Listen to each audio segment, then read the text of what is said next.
Vous savez, cet eurobond, il ne faut pas seulement le voir comme étant la capacité de la RDC à pouvoir au niveau du marché international.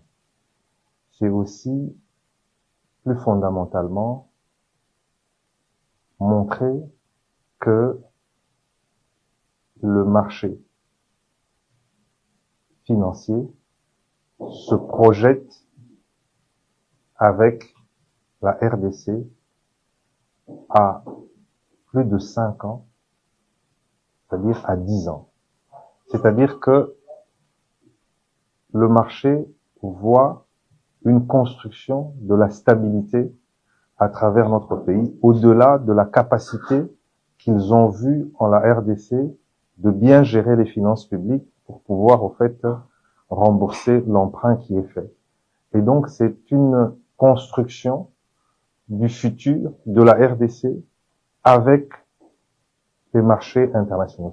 Pour moi, c'est même beaucoup plus important qu'une confiance uniquement des politiques.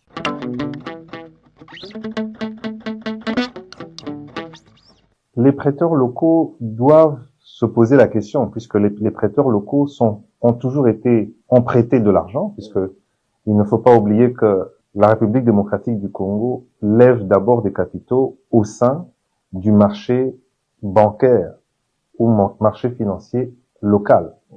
Mais la République démocratique du Congo a toujours eu du mal, en tout cas, à emprunter à plus de 2 ans. Parce que il y a cette réticence-là sur la stabilité. Et ici, le marché financier local va voir que à l'international, on donne du crédit au Congo sur 5 ans, sur 10 ans. Donc, ça peut maintenant stimuler l'épargne à long terme, même au niveau local, pour des émissions de l'État, mais pas seulement, puisque l'idéal, ce serait de développer un marché de la dette. Je parle ici d'un marché obligataire, y compris pour nos entreprises. Il y a d'ailleurs une loi en préparation dans ce sens-là pour pouvoir mettre en œuvre les marchés financiers au niveau de la République démocratique du Congo. Et un tel signal au niveau de l'étranger va rendre moins frileux les acteurs locaux pour aussi se lancer dans ce type d'opération, que ça soit avec l'État, mais aussi avec des entreprises, que ça soit publiques ou privées.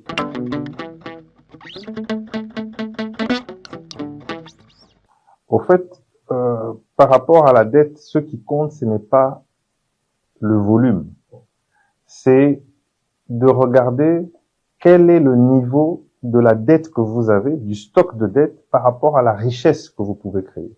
C'est pour cela que ce qu'on regarde, c'est le ratio de la dette par rapport au PIB. De 1, ça veut dire qu'il est encore très faible, puisque si on rajoute toute la dette, que ce soit la dette intérieure, nous arrivons à peu près à 20%, un peu moins, 20% de ratio de l'endettement de la République démocratique du Congo, ce qui est extrêmement bas en ce qui concerne la soutenabilité d'une dette.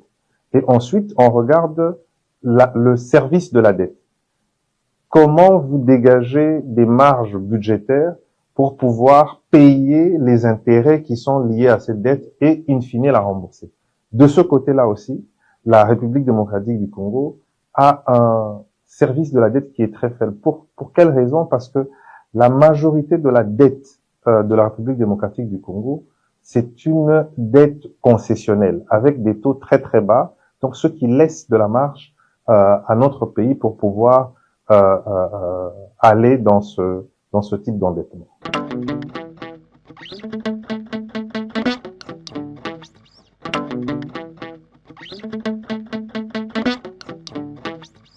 Au fait, ce qui est intéressant avec les marchés, c'est qu'il y a un adage qui dit les marchés ne se trompent jamais.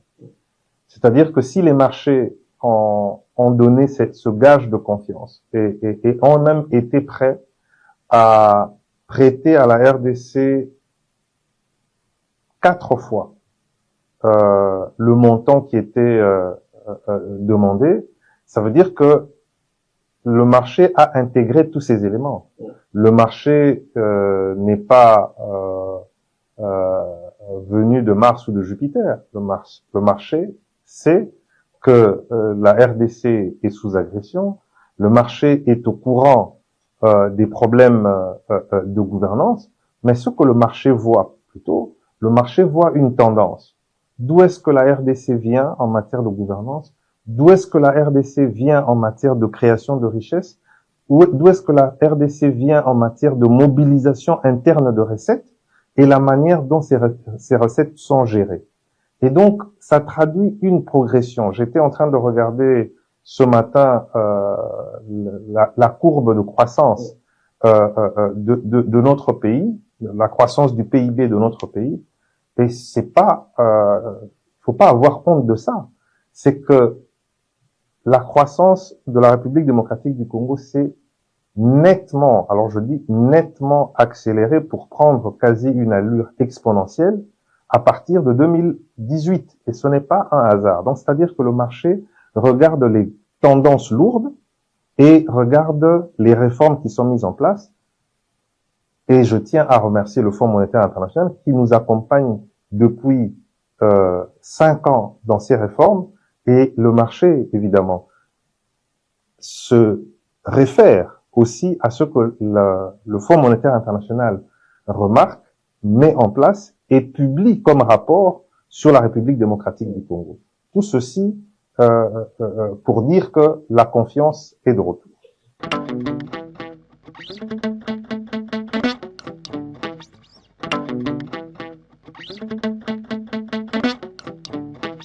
Ce n'est pas une erreur. C'est-à-dire que si vous avez une méthode pour calculer un indicateur et cette méthode-là n'est pas correcte, vous pouvez changer de méthode. Quand vous regardez, le Fonds monétaire international ne nous a jamais critiqué. Il a dit qu'il y a eu une dérogation pour l'utilisation du taux de change multiple, c'est-à-dire une autre méthode pour calculer le taux de change. Et le Fonds monétaire international n'a jamais dit que c'était vous avez dit, manipulation. Non. C'est-à-dire que quand nous sommes arrivés au niveau de la Banque centrale du Congo, nous avons remarqué que nous calculons un taux de change indicatif en utilisant les transactions qui sont faites avec les clients. De 1, c'est complètement prohibé. Je viens des marchés financiers, vous dites ça à n'importe quel analyste financier ou bien gestionnaire des marchés, il va vous dire c'est faux, cette pratique-là n'est pas la bonne. Deuxièmement, on utilise une pondération, c'est-à-dire qu'on regardait les volumes de transactions et on les pondérait, c'est-à-dire que les acteurs de marché qui avaient le plus de volume de transactions pouvaient influencer le cours. Alors, nous avons eu une discussion transparente avec non seulement l'Association congolaise des banques, mais également avec le Fonds monétaire, pour leur expliquer que cette méthode de calculer n'était pas correcte. C'est ainsi que pour montrer que leur méthode n'était pas correcte, on a dit, voilà, on utilise les fondamentaux, les bonnes pratiques du marché. C'est-à-dire qu'on enlève l'effet volume et on enlève, mais on prend les transactions qui correspondent à ce que le marché allait accepter. C'est-à-dire le cours le plus bas à la vente et à l'achat. On va voir comment le cours va se comporter. Et nous l'avons fait pendant 2 semaines pour montrer que la méthode qui était mise en place n'était pas la bonne. Et pour ça, on a demandé une dérogation qui nous a été accordée. Et ensuite, nous avons conclu que la méthode n'était pas bonne. Nous devions aller dans le mode de calcul qui est un mode de calcul qui est reconnu au niveau des marchés internationaux, qui est Bloomberg FXGO. Et c'est la réforme que nous sommes en train de faire maintenant pour installer un marché de change au niveau de la République démocratique du Congo qui va se passer dans les applications de Bloomberg. Nous sommes déjà dans la phase pilote. Nous sommes accompagnés par le Fonds monétaire international. Et vous savez quoi? Nous devrions demander une dérogation pour utilisation de taux de change multiples, puisqu'on va changer de méthode. On va passer de la méthode ancienne pour aller dans la méthode Bloomberg FXGO.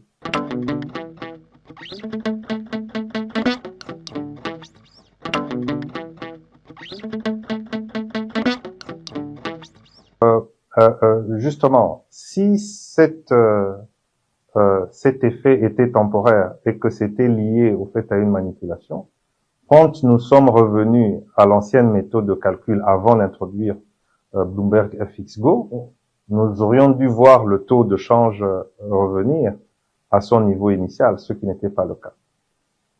Ça veut tout simplement dire que les mécanismes mis en place par la Banque centrale pour emmener au fait cette stabilité, c'est un mécanisme, ce sont des mécanismes qui sont entrés dans la durabilité. Donc, vous avez parlé de l'appréciation du taux au mois de septembre-octobre. Ensuite, le taux s'est stabilisé et le taux est stable depuis bientôt maintenant 6 mois. Et un autre élément pour marquer cette stabilité, c'est les maturités du bon BCC. Au mois d'août, quand j'ai été nommé par le président de la République à la Banque centrale, il n'y avait que 2 maturités du bon BCC. Le bon BCC à 7 jours et le bon BCC à 28 jours. Quand nous avons travaillé sur la stabilité monétaire, l'appréciation du taux et la stabilité, nous avons introduit le bon BCC à 3 mois. Aujourd'hui, les banques ont leur préférence pour le bon BCC à 3 mois. C'est-à-dire qu'ils peuvent garder leur argent pendant une durée plus longue au niveau de la BCC. Et lors du dernier comité de politique monétaire du 9 avril 2026, nous avons introduit le bon BCC à 6 mois. Et dès le mercredi passé, donc il y a 2 jours, les banques ont commencé à souscrire à ce bon BCC-là. Donc, c'est-à-dire que les acteurs de marché, encore une fois, on revient par rapport à l'eurobond, sont en train eux-mêmes de parier sur la stabilité monétaire dans notre pays. Donc,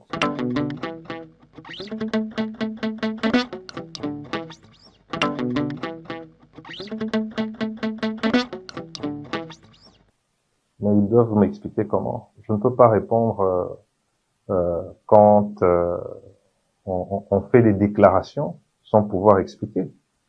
Si on fait une politique monétaire et qu'en même temps, on n'a pas baissé les exportations de cuivre, parce qu'au fait, il faut pas lire des concepts dans les livres et puis venir sortir des phrases qui n'ont pas de sens. C'est-à-dire que le renchérissement de l'argent, mécaniquement, peut entraîner au fait une baisse des exportations si on vendait dans notre propre devise, parce que ça rendrait nos produits plus chers. Mais ici, c'est pas le cas. Nous vendons nos produits en dollars. Les prix du cuivre ont augmenté en dollars. On continue de les vendre en dollars. Le cobalt, pareil. Donc, il y a une embellie de la situation économique de notre pays. Je ne vois pas qu'est-ce qui est venu désarticuler au fait l'économie de la République démocratique du Congo avec la politique monétaire mise en place par la Banque centrale.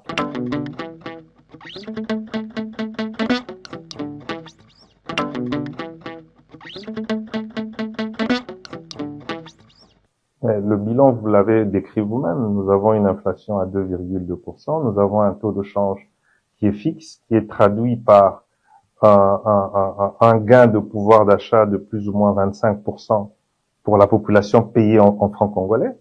C'est relatif. Mais vous allez m'expliquer pourquoi. Parce que euh, un Congolais qui touche 1 million de francs congolais, qui a son loyer qui était à 200 $, devait débourser 600 000 francs congolais pour payer son loyer. Aujourd'hui, il débourse 450 000 francs congolais pour payer son loyer. Si vous me dites que c'est relatif, je ne sais pas ce que ça signifie le mot relatif, parce que les dépenses d'un ménage, les dépenses les plus lourdes d'un ménage, c'est d'abord son loyer. Et on sait que la majorité de la population congolaise n'est pas propriétaire, mais locataire. Et quand cette population est payée en francs congolais, elle a vu ses loyers en dollars fortement baisser grâce à l'appréciation du franc congolais. Je ne vous parle pas d'autres produits, y compris le pétrole, le pain et beaucoup d'autres produits de première nécessité. C'est par contre les personnes qui ont continué à utiliser le dollar, qui ont senti une hausse de leurs dépenses. Parce que quand bien même on a baissé, par exemple, le prix du carburant de 2990 à 2460, à 2990, le prix du carburant était équivalent à 1,08 $. Mais quand on a baissé à 2460 et que le dollar était à 2250, on est à 2115. Non, on est à 1,15 $ environ. Donc, eux, ils sentent une hausse, mais c'est parce qu'ils continuent à croire au dollar au lieu de croire au franc congolais. Parce que celui qui achetait son carburant en dollars, lui, il a bien senti la baisse du carburant.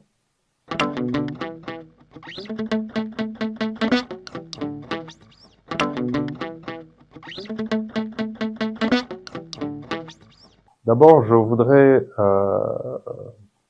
rectifier. Ce n'est pas une mesure de dédollarisation, puisque toutes les transactions en dollars vont continuer à être acceptées. Les gens vont continuer à avoir leur compte en dollars, leur compte en banque, leur compte M-Pesa, sauf que s'ils veulent faire des transactions en dollars, ces transactions doivent être dématérialisées, doivent être faites avec le téléphone, avec une carte bancaire, bien par virement bancaire.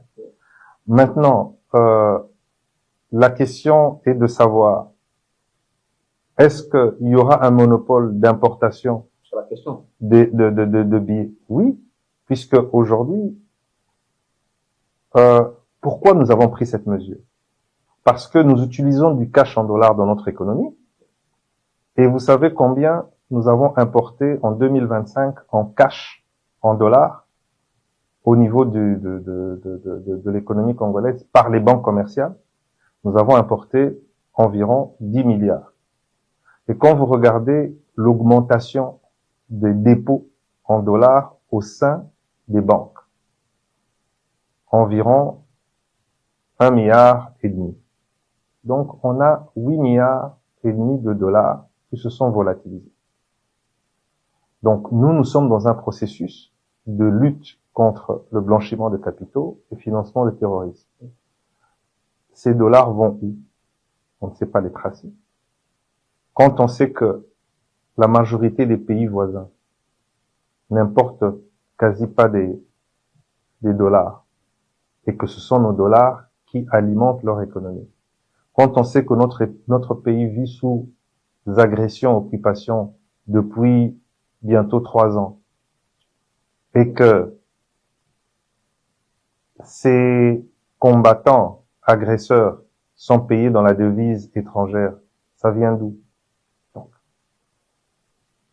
Et quand on sait que les dirigeants de ces organisations militaires sont sous sanctions américaines et qu'aujourd'hui, nous avons l'armée du pays agresseur qui est sous sanctions américaines, vous pensez que nous ne devons pas prendre nos responsabilités?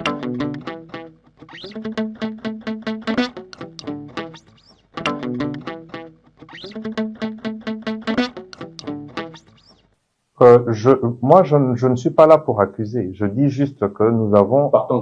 Non, je dis juste que nous avons un système qui ne fonctionne pas. C'est un peu comme ce que nous avons fait pour l'appréciation du franc congolais. Un système qui ne favorise pas la transparence. Oui, qui ne favorise pas la transparence ou bien qui ne fonctionne pas, qui ne correspond pas à une bonne réglementation.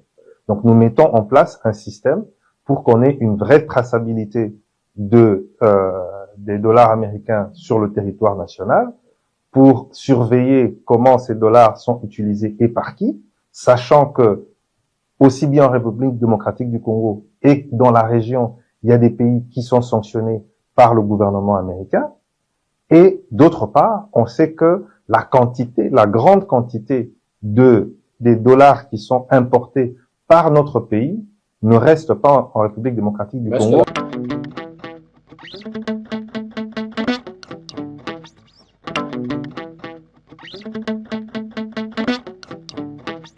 Mais bien sûr, puisqu'elle l'a fait dans le passé. Si vous allez au Congo-Brazzaville, à côté, qui a le droit d'importer les devises, si ce n'est la Banque centrale des pays d'Afrique centrale qui gère aussi la République démocratique, la République du Congo. Si vous allez au Sénégal, si vous allez dans d'autres pays, il ne faut pas croire que le Congo est un pays anormal, que tous les autres pays sont des pays normaux, et que si la normalité est interdite aux Congolais.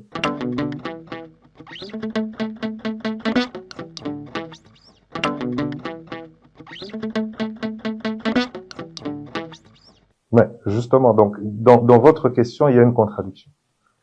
87% des dépôts qui sont en dollars, donc ça veut dire que les dépôts sont en banque.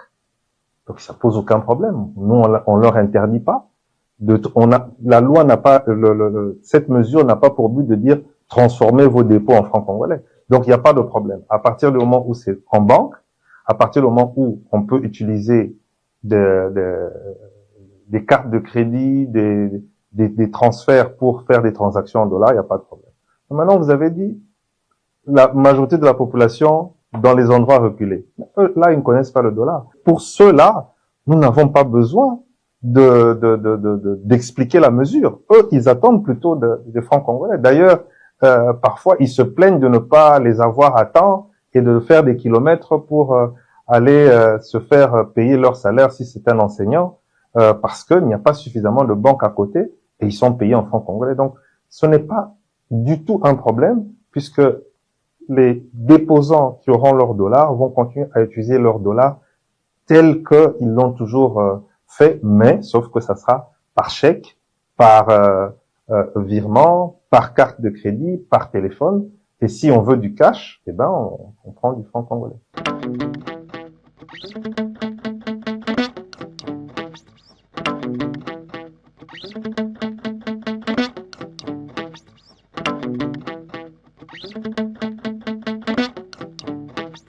D'abord, il n'y a aucune mesure qui a été prise en République démocratique du Congo contre le dollar. Donc, nous avons pris des mesures pour le franc congolais, pour valoriser le franc congolais. Et pour votre question, moi j'ai toujours dit, ça a toujours été une boutade quand j'étais à l'école. C'est pas parce que une équation, on n'arrive pas à la résoudre qu'elle n'a pas de solution. Donc, c'est pas parce que vous avez vu une équation sur le tableau, vous ne savez pas par où commencer pour résoudre cette équation, que il y a personne qui peut venir ou des personnes qui peuvent venir résoudre cette équation et que cette équation ait une solution. Nous ne sommes pas un pays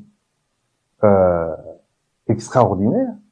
Il y a d'autres pays qui sont passés par le cas de la République démocratique du Congo et qui ont réussi ça. C'est pas parce que c'est l'équation renforcement d'une devise. Moi, je veux pas l'appeler dédoration parce que c'est pas mon objectif. Mon objectif, c'est d'emmener notre économie à fonctionner avec la devise nationale, qui est la devise qui est inscrite au niveau de la Constitution. Je crois qu'il y a eu des rumeurs et je crois que j'ai été parmi les personnes qui ont agi.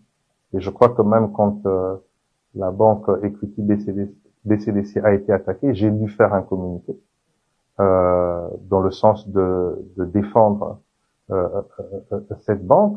Il y a peut-être des rumeurs hostiles aussi liées à la crise de l'Est qu'on a pu voir, mais on a tout de suite calmé pour dire que d'abord, un, c'est le secteur privé, et de deux, pour l'une des banques, en l'occurrence Equity BCDC, l'État est actionnaire, l'État congolais est actionnaire de cette banque-là. Et ces banques, quand on regarde dans la liste des banques en République démocratique du Congo, elles sont toutes les deux dans le top 5. Donc, elles n'ont pas de problème à opérer en République démocratique du Congo. Et je crois d'ailleurs que leur situation va dans le sens de la prospérité. Vous avez vu les derniers chiffres de Equity BCDC. Ils ont fait les meilleurs résultats du groupe auquel ils appartiennent.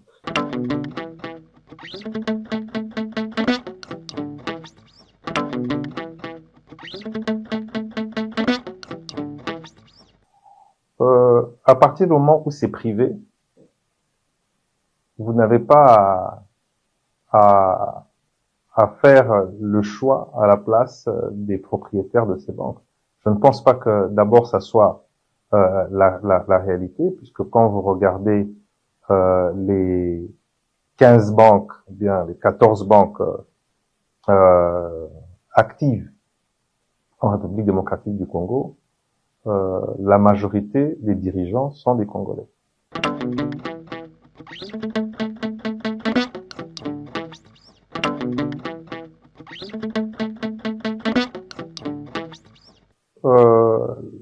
Je n'étais pas encore à la Banque centrale, mais ce que j'ai pu voir en lisant cette proposition, puisque finalement elle n'est pas passée, puisque le législateur a décidé que ça soit autrement. Ils ont proposé que effectivement qu'il y ait plusieurs actionnaires au niveau des banques et que la quotité réservée à chaque actionnaire soit déterminée par la Banque centrale. Mais la loi telle qu'elle était proposée au début avait comme, je crois, comme intention de pouvoir ouvrir le capital on va dire aux acteurs économiques congolais.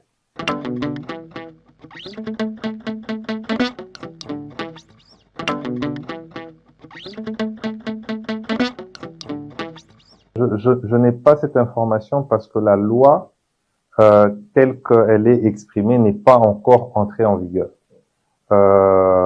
Il faut un certain délai avant que les banques puissent se conformer. Et passer ce délai-là, ils peuvent demander des dérogations. Donc, on ne peut pas demander une dérogation. Déjà à ce stade, je parle là sous le contrôle de mes collègues qui sont à côté. Donc, ce n'est pas encore le cas. Aucune banque n'est encore venue au niveau de la Banque centrale, puisque ils doivent d'abord, après que la loi soit entrée en force, ils doivent d'abord essayer de se conformer. Il y a une période, et si au bout de cette période, elles ne se conforment pas, il y a possibilité de demander une dérogation. Nous n'en sommes pas encore là. Okay.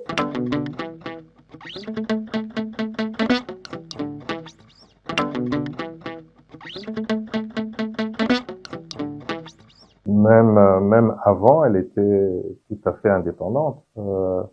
Je ne pense pas qu'un mandat pour marquer l'indépendance d'une institution doit être respecté à la lettre, parce que celui qui nomme peut démettre à partir du moment où ce n'est pas un vote où il faut un autre vote après une certaine période pour partir.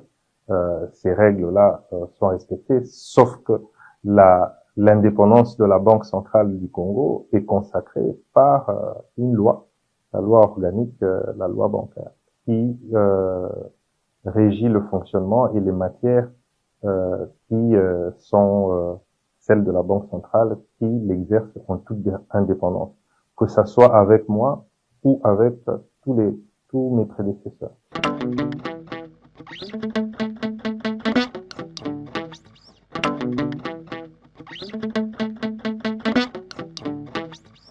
Elle ne l'est pas, puisque l'État arrive à trouver les moyens pour pouvoir financer ses dépenses. Si tel était le cas, ça aurait déjà été signalé par le Fonds monétaire international. Nous sommes en programme avec le Fonds monétaire. Il n'y a pas un seul franc de financement monétaire de la Banque centrale vers l'État congolais.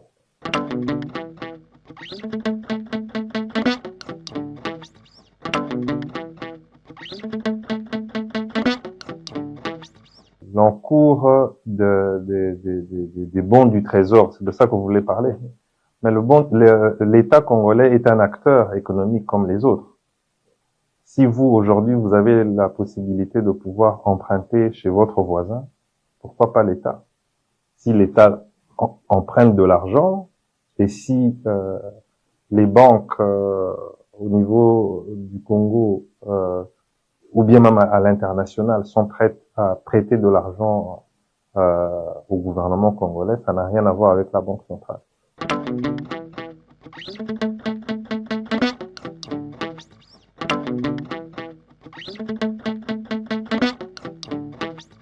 Oui, et vous voyez qu'à chaque revue, la République démocratique du Congo les passe de manière satisfaisante, ce qui montre que nous sommes en programme et nous continuons les réformes sur base de celui-ci et tout ce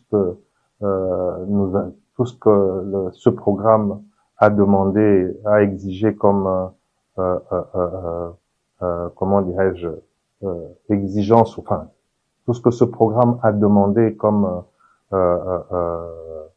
effort à la Banque centrale ou bien au gouvernement ou bien réforme, l'État congolais est arrivé à les réaliser, d'où au fait les décaissements, les satisfecit du Fonds monétaire et la continuité du programme.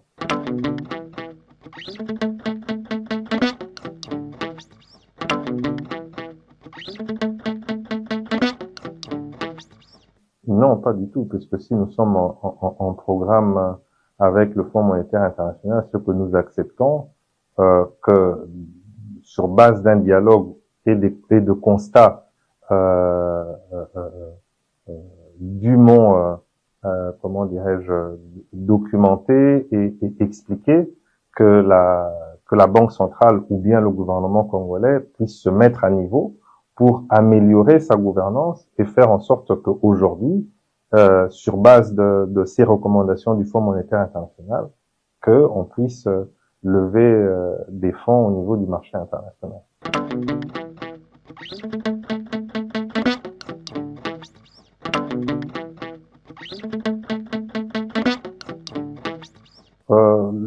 Le niveau recommandé est de 3 mois. Et nous avons dépassé ce niveau fin décembre 2025 et nous sommes à un niveau très très proche puisque nous étions à 3,02 mois en 2025 avec des réserves de l'ordre de 7,89 ou 88 milliards et aujourd'hui nous sommes à 7,7 milliards. Avec un mois, enfin le premier trimestre qui est très très difficile puisque c'est les 3 mois où nous avons le moins d'entrées en devises au sein de notre économie et donc nous sommes pas très loin de ce niveau-là, mais je crois qu'avec nos politiques en matière de réserve, notamment avec l'or monétaire qui va arriver, nous allons avoir un niveau qui sera au-delà du minimum exigé de 3 mois de réserve.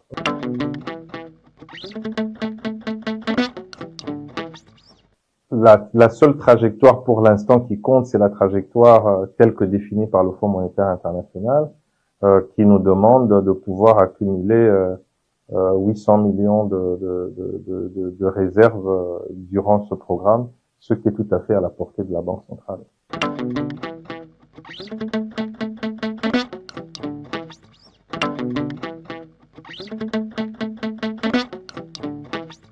il y a deux choses. Il y a la République démocratique du Congo en tant que telle et la Banque centrale de l'autre. Pour la République démocratique du Congo, donc pour tous les Congolais, pour l'État, c'est une situation qui est difficile parce que cette crise, si elle perdure, vous voyez bien les effets que ça peut avoir, puisque nous sommes un pays net importateur de pétrole et aussi importateur de beaucoup de biens de première nécessité, dont le prix dépend aussi de l'énergie.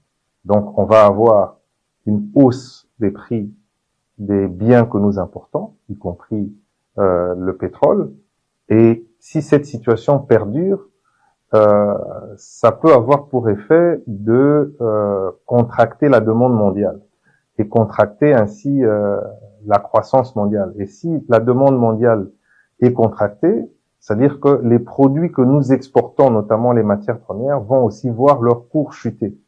Donc nous pourrons être dans une situation compliquée au niveau de ce que nous importons, donc les prix seront plus chers, et aussi nous aurons moins de recettes budgétaires parce que les biens que nous exportons vont baisser de prix. Et donc c'est une situation, on va dire, ce serait une situation catastrophique, mais fort heureusement, les acteurs en présence dans cette crise n'ont pas intérêt à ce que la situation perdure. Et nous venons de voir que à la faveur des négociations qui ont été mises en place, le détroit d'Ormuz est de nouveau ouvert et que le prix du pétrole a aujourd'hui chuté d'environ 10% et que nous sommes au niveau à des niveaux en dessous de 90 dollars le baril, alors qu'au plus fort de la crise, on avait atteint les 120 dollars, ce qui est de bon augure. Et on voit que de l'autre côté, les prix des matières premières n'ont pas baissé. Nous avons un cuivre à plus de 13 000, un cobalt au-delà de 56 000 et l'or qui se comporte bien en l'occurrence. Nous allons commencer à exporter le lithium. Des produits comme le zinc continuent à bien se comporter. Donc, dans sa phase actuelle, même si nous devons être très regardants, très attentifs à ce qui se passe, Dieu merci, la situation n'est pas encore catastrophique et donc nous devons ensemble avec le gouvernement pouvoir regarder et suivre ça de près et mettre en place des mesures.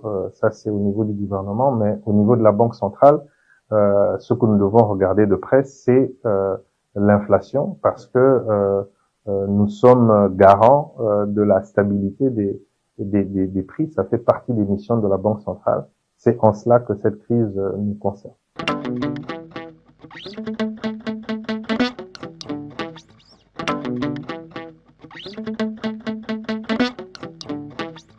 Est-ce que la BCC peut faire quelque chose? Si vous regardez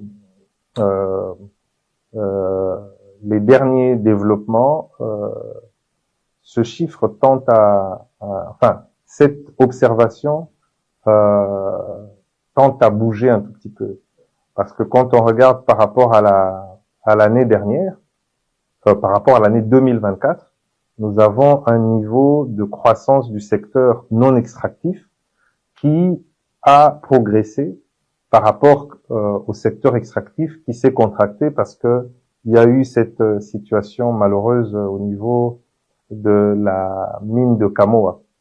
Et donc, tout ce que nous pouvons conseiller, c'est au gouvernement, c'est de continuer dans ces efforts de diversification, puisque nous commençons à l'observer dans la construction, en fait, de notre produit intérieur brut. Donc, il y a de plus en plus de croissance qui viennent aussi du secteur non minier, ce qui est une bonne chose.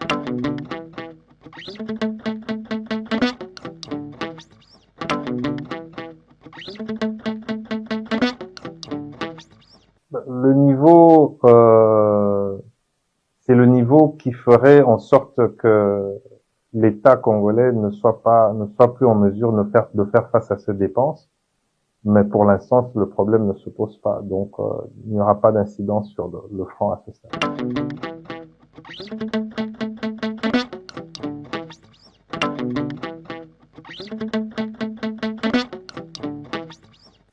Mais vous venez de le dire vous-même. Donc, il y a le secteur extractif qui continue à bien se comporter avec des prix de matières premières qui atteignent pour certains des sommets. Vous savez que nous allons démarrer la production du lithium cette année. Donc, tous ces éléments qui entrent en ligne de compte du produit intérieur brut. Mais il y a aussi, comme vous devez le savoir, beaucoup de travaux en matière d'infrastructure au niveau du pays. Les effets induits des investissements au niveau du corridor de l'Obito vont entraîner aussi une croissance. Nous avons un secteur de télécommunications qui continue à se développer. La digitalisation, nous avons de plus en plus d'investissements dans la fintech et vous voyez qu'il y a un certain dynamisme aussi dans des secteurs comme l'agriculture. Donc, l'économie congolaise est en expansion, sans parler du secteur de la construction. On disait tout à l'heure que il y a une pénurie enfin pas une pénurie, il y a un déficit d'offres de logement et de plus en plus d'investisseurs investis dans le logement, notamment à Kinshasa. Le secteur hôtelier est en expansion dans notre pays. Donc, il y a plusieurs secteurs de notre économie où on sent que il y a des choses qui bougent et dans le bon sens.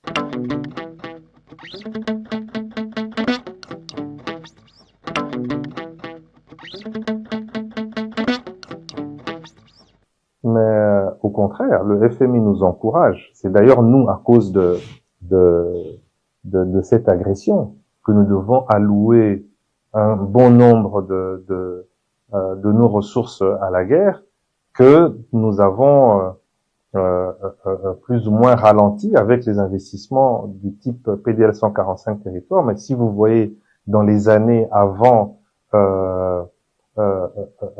cette agression, c'était des investissements qui étaient salués par le Fonds monétaire international et ça avait un effet positif sur la croissance puisque c'était de l'investissement gouvernemental qui allait dans la construction, dans les investissements, dans les équipements, dans les territoires assez reculés. Et donc, il n'y a aucun problème pour avoir ce type d'investissement avec le programme du Fonds monétaire international.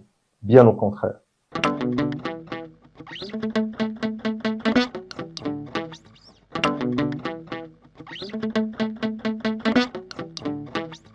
Le partenariat stratégique, il n'y a pas on va dire de contribution dans ce dont vous voulez de parler, des réserves et des politiques de change, mais c'est plutôt dans l'accompagnement. Vous êtes bien informé, vous savez que ce partenariat stratégique va exiger une vigilance accrue du Trésor américain au niveau de la circulation du dollar en République démocratique du Congo. Et donc, pour rassurer les investisseurs américains qui vont arriver, il faudrait un système de supervision et de réglementation assez robuste. C'est dans ce cadre-là que la Banque centrale du Congo va travailler en étroite collaboration avec notamment le Trésor américain pour améliorer son niveau de supervision, notamment en matière de lutte contre le blanchiment des capitaux, financement du terrorisme. Et c'est dans ce cadre-là que nous avons demandé et obtenu l'accompagnement du Trésor américain dans le cadre de la mesure d'interdiction de transactions en cash en dollars à partir du 9 avril 2027.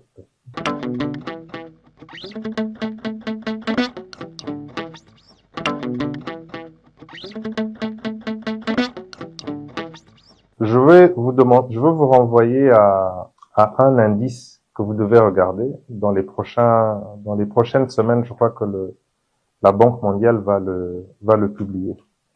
C'est le taux d'extrême pauvreté. En 2024, la RDC était avant-dernière dans le monde, avec 80% du taux d'extrême pauvreté. Je vous invite à voir le prochain qui va sortir, 2025, pour ne pas qu'on parle de croissance, sinon vous allez me dire que la population ne la ressent pas, on ne voit pas, le niveau d'inflation on ne voit pas, mais je vous renvoie au fait à cet indice-là de taux d'extrême pauvreté, c'est de voir le niveau de la population qui vit avec moins de $3 par jour.